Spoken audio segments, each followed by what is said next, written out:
Hello everyone, I hope all are feeling well. जो भी जाओगे बढ़िया होंगे। और इस वीडियो में हम लोग नाटो के बारे में देखेंगे। क्या है कि नाटो से रिलेटेड क्वेश्चन बहुत सारे पूछे जाते हैं और काफ़ी सारे लड़के एक्साइटेड भी है नाटो के बारे में जानने में, आखिर नाटो है क्या।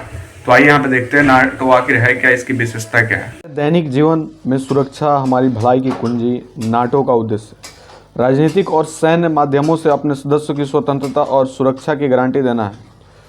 राजनीतिक नाटो लोकतांत्रिक मूल्यों को बढ़ावा देता है और सदस्यों को समस्या को हल करने, विश्वास बनाने और लंबे समय में संघर्ष को रोकने के लिए रक्षा और सुरक्षा से संबंधित मुद्दों पर परामर्श और सहयोग करने में सक्षम बनाता है। नाटो विवादों और शांतिपूर्ण समाधान के लिए प्रतिबद्ध है। यदि कूटनीतिक प्रयास विफल हो जाते हैं तो इसके पास संकट प्रबंधन अभियान चलाने के लिए सैन्य शक्ति है। इन्हें नाटो की संस्थापक संधि यानी वाशिंगटन संधि के अनुच्छेद 5 के सामूहिक रक्षा खंड के तहत या संयुक्त राष्ट्र के आदेश के तहत अकेले या अन्य देशों और अंतर्राष्ट्रीय संगठनों के सहयोग से किया जाता है।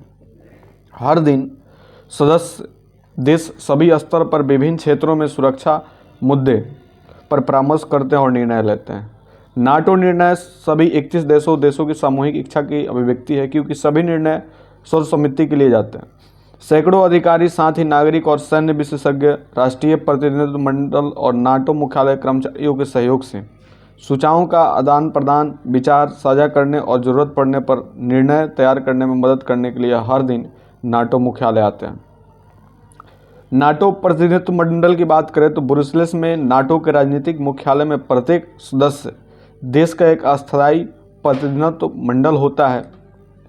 प्रत्येक प्रतिनिधित्व मंडल का नेतृत्व एक राजदूत करता है, जो गठबंधन की परामर्श और निर्णय लेने की प्रक्रिया में अपनी सरकार का प्रतिनिधित्व करता है। परमाणु योजना समूह की बात करें तो परमाणु नीति संबंधी मुद्दों के संबंध में परमाणु योजना समूह के पास उत्तरी अटलांटिक परिषद के समान अधिकार हैं।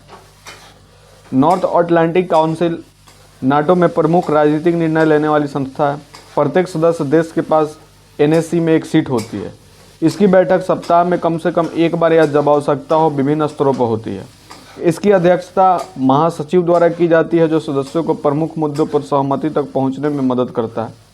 अधीनस्थ समितियां की बात करें तो नाटो के पास राजनीतिक से लेकर अधीन तकनीकों मुद्दों तथा अपने एजेंडों के सभी विषयों से निपटने के लिए समितियों का एक नेटवर्क है। वह नियमित आधार पर सभी नाटो सदस्य देशों के राष्ट्रीय प्रतिनिधित्व एवं विशेषज्ञों को एक साथ लाते हैं।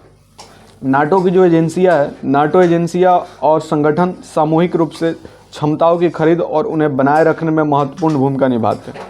वे तकनीकी क्षेत्र में विशेषज्ञ हैं, जो नाटो के एजेंडे का पूरक है और अभिन्न अंग है। खरीद, समर्थन और संचार और सूचना। महासचिव की बात करें तो महासचिव गठबंधन का शीर्ष अंतर्राष्ट्रीय सिविल सेवक है। वह गठबंधन के भीतर परामर्श और निर्णय लेने की प्रक्रिया को चलाने और निर्णयों के कार्यान्वयन को सुनिश्चित करने के लिए जिम्मेदार है। महासचिव नाटो के मुख्य प्रवक्ता भी है और संगठन के अंतर्राष्ट्रीय स्टाफ के प्रमुख है, जो नाटो मुख्यालय में राष्ट्रीय प्रतिनिधित्व मंडल को सलाह, मार्गदर्शन और प्रशासनिक सहायता प्रदान करते हैं। सैन्य संगठन एवं संरचना की बात करें तो जब राजनीतिक निर्णयों के कार्यान्वयन में सैन्य निहितार्थ होते हैं, जो इसमें शामिल प्रमुख कलाकार होते हैं। सैन्य समितियां जो नाटो सदस्य देशों में रक्षा प्रमुखों से बनी होती।